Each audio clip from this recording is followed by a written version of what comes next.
ಪರ ವಿರೋಧ ಖಂಡಿತವಾಗಿ ಇರುತ್ತೆ. ಇದರಲ್ಲಿ ಏನು ಸಾಧಕ ಬಾಧಕ ಅನ್ನೋದು ಕೂಡ ಸಾರ್ವಜನಿಕವಾಗಿಯೂ ಚರ್ಚೆ ಆಗಲಿ, ನಾವು ಚರ್ಚೆಯನ್ನು ಸ್ವಾಗತ ಮಾಡ್ತೇವೆ. ಮತ್ತು ಇದನ್ನು ಮುಂದಿನ ವಾರ ಸಂಪುಟದಲ್ಲಿ ಕೂಡ ನಾವು ಚರ್ಚೆ ಮಾಡ್ತೇವೆ. ಇನ್ನೂವರೆಗೂ ಕೂಡ ಈಗ ನಿನ್ನೆ ಓಪನ್ ಆಗಿದೆ ಅಷ್ಟೇ.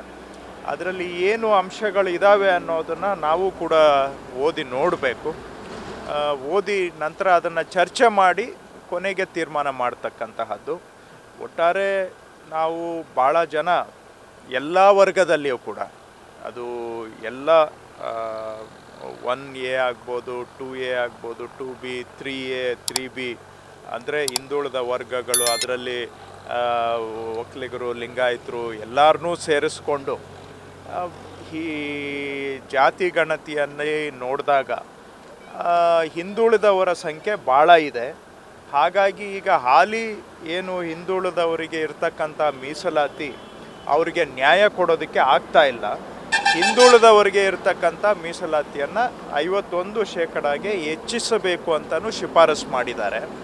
ಇದರಿಂದ ಹಿಂದುಳಿದ ವರ್ಗದಲ್ಲಿ ಇರ್ತಕ್ಕಂತಹ ಎಲ್ಲ ಸಮುದಾಯಗಳು 1A, 2A, 2B, 3A, 3B ಅಂದರೆ ಒಕ್ಕಲಿಗರು, ಲಿಂಗಾಯತರದ್ದು ಅವ್ರದ್ದು ಏನು ಭಾಳ ವರ್ಷಗಳಿಂದ ಬೇಡಿಕೆ ಇತ್ತು ರಿಸರ್ವೇಷನ್ ಹೆಚ್ಚಿಸಬೇಕು ಅಂತ, ಆ ವರ್ಗಗಳಿಗೂ ಕೂಡ ಈಗ 3Aಗೆ ಇಷ್ಟು ದಿನ 4% ಇದೆ, ಅದನ್ನು 7%ಗೆ ಏರಿಸಬೇಕು ಅಂತ ಶಿಫಾರಸು ಮಾಡಿದ್ದಾರೆ.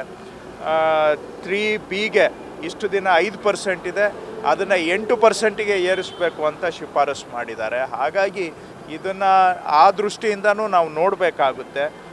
ಎಲ್ಲ ವರ್ಗದಲ್ಲಿರ್ತಕ್ಕಂತಹ ಬಡವರಿಗೆ ಹೆಚ್ಚಿನ ಸೌಲಭ್ಯ ಸಿಗಬೇಕು ಅನ್ನೋದು ಕೂಡ ಒಂದು ಈ ವರದಿಯಲ್ಲಿ ನಾವು ಕಾಣ್ತಾ ಇದ್ದೇವೆ. ಈ ರೀತಿಯಾಗಿ ಇನ್ನೂ ಏನೇನು ಶಿಫಾರಸು ಆಗ್ಬೋದು, ಅಧ್ಯಯನ ಆಗ್ಬೋದು, ಅವುಗಳನ್ನೆಲ್ಲವೂ ಕೂಡ ಸಾರ್ವಜನಿಕವಾಗಿ ಚರ್ಚೆ ಆಗಲಿ. ಚರ್ಚೆಯನ್ನು ನಾವು ಸ್ವಾಗತ ಮಾಡ್ತೇವೆ. ಮುಂದಿನ ವಾರ ಇದ್ರ ಬಗ್ಗೆ ಚರ್ಚೆ ಇಟ್ಕೊಂಡಿದ್ದೇವೆ. ನಿನ್ನೆ ಅಷ್ಟೇ ರಿಪೋರ್ಟ್ ಓಪನ್ ಆಗಿದೆ. ಓಪನ್ ಮಾಡಿದ ಕೂಡಲೇ ಅಧ್ಯಯನ ಮಾಡಲಿಕ್ಕೆ ಆಗಿಲ್ಲ.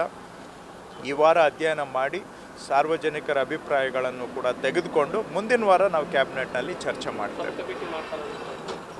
ಈಗ ಮುಂದಿನ ವಾರ ಚರ್ಚೆಗೆ ಇಟ್ಕೊಂಡಿದ್ದೇವೆ. ಚರ್ಚೆ ಆಗಿ ಆಮೇಲೆ ನಂತರ ಏನು ಮಾಡೋದು ಅಂತ ತೀರ್ಮಾನ ಮಾಡ್ತೇವೆ. ಅವರು ಬೆಲೆ ಏರಿಕೆಯ ಪಿತಾಮಹರು BJPಯವರು. ಅವರು ಕೇಂದ್ರದಲ್ಲಿ ಸರ್ಕಾರ ಬಂದ ಮೇಲೆ ಪೆಟ್ರೋಲು ಮತ್ತು ಡೀಸೆಲ್ ಮೇಲೆ ಹಾಕುವಂಥ ಟ್ಯಾಕ್ಸನ್ನು ಸುಮಾರು 5 ಪಟ್ಟು ಜಾಸ್ತಿ ಮಾಡಿದ್ದಾರೆ ಹಿಂದಿನ ಸರ್ಕಾರಕ್ಕೆ ಹೋಲಿಕೆ ಮಾಡಿದರೆ. ನಿನ್ನೆನೇ ಇತ್ತೀಚೆಗಷ್ಟೇ ಗ್ಯಾಸ್ ಸಿಲಿಂಡ್ರ್ ಬೆಲೆ ಏರಿಸಿದ್ದಾರೆ. ಮೊದಲು 400 ರೂಪಾಯಿ ಇತ್ತು ಗ್ಯಾಸ್ ಸಿಲಿಂಡ್ರು, ಈಗ 1000 ರೂಪಾಯಲ್ಲಿ ಇದೆ.